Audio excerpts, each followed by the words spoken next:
Thanks for joining me for the Daily Bread Bible study here for day 195, Monday, July 13th, 2020, focusing on Song of Solomon 5 through 8. So we will conclude the very short book of the Bible, Song of Solomon, here today, and I've just got a few little reflections and thoughts based upon few verses from here. So in chapter 5, I selected verse 16, which says, "His speech is most sweet, and he is altogether desirable.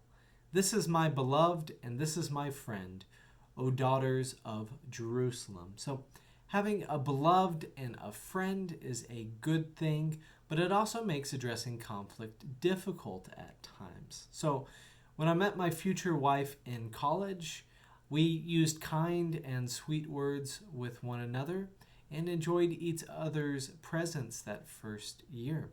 When it came to the first summer, I then spent my summer working at a summer camp as my wife was there at her home in Austin, Texas. And we were not able to communicate as much as was helpful, because there was some, some restrictions on phone access that contributed to it, and also that I'm just not a big talker on the phone. So in the absence of my voice, my future wife felt disconnected and was concerned.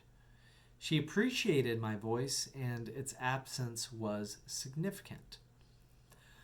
So with some tears and just laying it out there, some vulnerability as well, we were able to communicate what was happening and set up healthy expectations for the rest of the summer, and be able to share in both the sweet words and the kind words that we had been sharing, but also to raise up the hard ones too.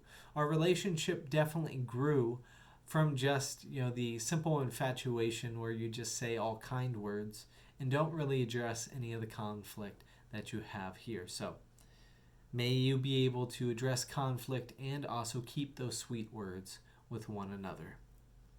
In chapter 6, I selected verses 8 and 9, which say, "There are 60 queens and 80 concubines, and the maidens without number. But my dove, my perfect one, is the only one, the darling of her mother, flawless to her that bore her." King Solomon is noted for having many wives and concubines, more than any other king in the time of Israel and Judah. And so the kingdom of Israel, the combined Israel-Judah kingdom, accepted him having multiple wives, and this was part of the culture. One man could have multiple wives. But in our day and time, this is something frowned upon. In verses 8 and 9, it seems kind of disconnected, looking at it from our kind of society's point of view. How could you have been in relationship with so many women, but yet consider one your favorite? Is that not disrespectful to all of the women that you're in relationship in your life? And would you, it seems like that's something that we'd tell every woman that you were related with, right? To say, "Oh no, don't worry about her, but you are the only real one," right? This just sounds pretty manipulative in a lot of ways. This idea that your love for one would be different than the love of the commitment that you've made to 60 plus concubines. 60 and 80 concubines, 140 women. So this just doesn't make sense to me. It just doesn't seem very healthy. So anyways, moving on to chapter 7, I selected verse 4. "Your nose is like a tower of Lebanon, overlooking Damascus." So one date night, my wife and I went to a Lebanese restaurant. This was in part to celebrate the memory of my wife's grandmother, who was part Lebanese. Now, my wife's grandmother had recently passed away. When we walked in, we noticed pictures of lighthouses everywhere. These towering figures there along the wall. We noticed it in a lot of pictures on the wall, with the exception of one picture that was a picture of a lady. And this picture made my wife think of her grandmother there in the restaurant. When we asked the owner about the selection of pictures on the wall, the lot of lighthouses and that one picture of the woman, he let us know two things. One, that the restaurant was named after a towering lighthouse in Lebanon. The word in Arabic is Manara, so that was the name of the restaurant. The second is that the picture of the woman was a picture of his wife. This verse in chapter 7, verse 4 makes me want to go back and ask the restaurant owner, have you ever thought of this verse when you were thinking about decorating your restaurant? Is there any connection between the love of the tower and the lighthouse and your love for your wife?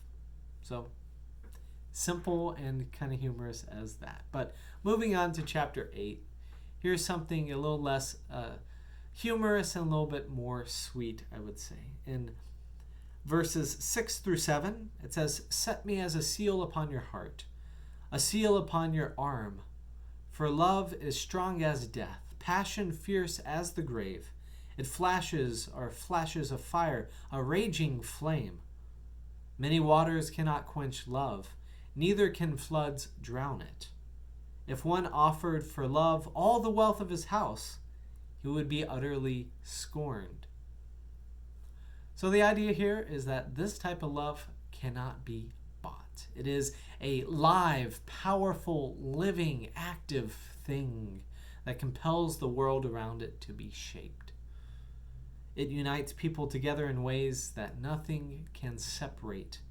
Death, suffering, money are no comparison to having this type of love. Instead, money cannot buy it. It must be given freely. This is the reason this text is often used at weddings. It is the ideal of deep love between two betrothed. It is what romantics fantasize over, a love that survives everything. This type of connected love is often the plot of movies, what we long for in our dreams. May your love be as bold and fierce as what this text illustrates. So thank you for joining me through the Song of Solomon. Look forward to looking at the story of Isaiah next